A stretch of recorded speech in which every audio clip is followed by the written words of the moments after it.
Ayakçılar geldi. Kaptanlar geldi. Ben de kaptan geldi. Sen yardım et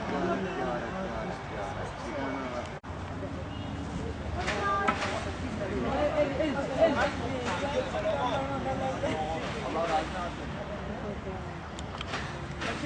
olsun.